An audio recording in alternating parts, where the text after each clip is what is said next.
वर्ष 1568 में नीदरलैंड्स यानी हॉलैंड के लोगों ने स्पेन के विरुद्ध विद्रोह कर दिया था। उन दिनों नीदरलैंड्स स्पेन की कॉलोनी हुआ करता था। उस दौर में स्पेन एक महाशक्ति हुआ करता था। आधे विश्व पर उसका राज था, जबकि नीदरलैंड स्पेन का एक दलदली कोना मात्र था। नीदरलैंड्स के पास कोई प्राकृतिक संपदा भी नहीं थी। नीदरलैंड्स के विद्रोह का कारण मजहबी था। स्पेन कैथोलिक ईसाई मजहब को मानता था, जबकि नीदरलैंड्स प्रोटेस्टेंट था। हम में से बहुत कम लोग जानते हैं कि कैथोलिक और प्रोटेस्टेंट भले ही ईसाई हों, लेकिन एक दूसरे के खून के प्यासे रहते हैं, वैसे ही जैसे मुसलमानों में शिया और सुन्नी। लगभग 80 साल के संघर्ष के बाद नीदरलैंड्स स्वतंत्र हो गया। इस विद्रोह का नेतृत्व वहां के संभ्रांत शासक और व्यापारी वर्ग ने किया था। इन्हें वहां बर्गर्स कहा जाता था। बर्गर्स ने विद्रोह का नेतृत्व तो किया, लेकिन कभी स्वयं हथियार नहीं उठाया। उन्होंने लड़ने वालों को फाइनेंस किया। स्पेन ने उनकी संपत्ति कुर्क कर दी तो उधार लेकर फाइनेंस किया। हॉलैंड के बर्गर्स उधार चुकाने के लिए पूरे यूरोप में प्रसिद्ध थे, इसलिए उन्हें उधार मिलने में कोई समस्या नहीं हुई। स्वतंत्रता मिलने के बाद उन्होंने अपने लड़ाकों को बड़े बड़े जहाज दिए और विश्व के चारों कोनों पर भेजा। इन्हें ही डच भी कहा जाता है। आज के मलेशिया, इंडोनेशिया और श्रीलंका को उन्होंने अपना उपनिवेश बना लिया। वो भारत में भी आए थे, लेकिन यहाँ केरल में ही त्रावणकोर के राजा ने उन्हें खदेड़ दिया था।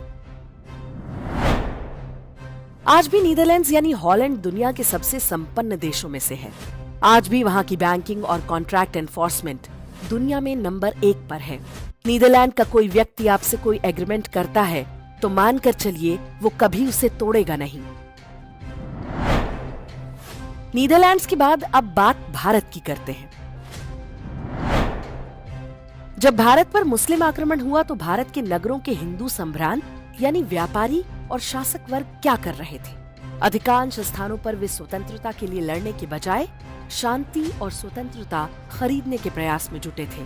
शांति और स्वतंत्रता तो नहीं मिली। हाँ, पेमेंट आज भी चालू है। आज तक किश्तें भर रहे हैं, धन ही नहीं अक्सर बेटी के रूप में भी। समाज के लड़ाकू लोगों को फाइनेंस करना, मजाल क्या जो पड़ोस की वाल्मीकि बस्ती के 10 युवकों को इकट्ठा करें और कहें कि तुम लड़ो, हम तुम्हारे साथ हैं। भारत आज भी सबसे गरीब देशों में है। यहाँ के व्यापारी सबसे असुरक्षित हैं और उनकी संपत्ति भी सबसे असुरक्षित है। अब जानिए कि इस कहानी का सबक क्या है। पहला सबक, हॉलैंड का संभ्रांत वर्ग अपने धर्म की रक्षा के लिए विश्व के सबसे शक्तिशाली राजा से भी भिड़ गया। जानते थे कि धर्म ही जीवन है, धर्म ही प्राण है। धर्म रहा तो व्यापार, वैभव सब रहेगा। दूसरा सबक, हॉलैंड के बर्गर्स उधार चुकाने के लिए प्रसिद्ध थे, आज भी हैं, और इसी को शास्त्रों में कहा गया है कि सम्मान और कीर्ति को खोना मृत्यु से भी भयानक है। तीसरा सबक, वे उधार चुकाने के लिए प्रसिद्ध थे, इसलिए उधार तुरंत मिल गया। जिस समाज में लोग एक दूसरे के पैसे मारने लगते हैं, वहाँ केवल गरीबी रह जाती है। गणित और संस्कृत जैसी वैज्ञानिक भाषा की रचना करने वाले हम भारतीय सभ्यता की संतान कब इतने बुद्धू हो गए? क्या हमें ये साधारण सी बात समझ में नहीं आती कि शांति और स्वतंत्रता बाजार से खरीदी नहीं जा सकती? हमारे संभ्रांत और शासक वर्ग आज भी लगता है कि आक्रमणकारियों का तुष्टीकरण करेंगे तो वो खुश रहेंगे, फिर वो हमारी शांति और स्वतंत्रता में बाधा नहीं डालेंगे। लेकिन ऐसा ना तो कभी अतीत में हुआ है, न भविष्य में होगा।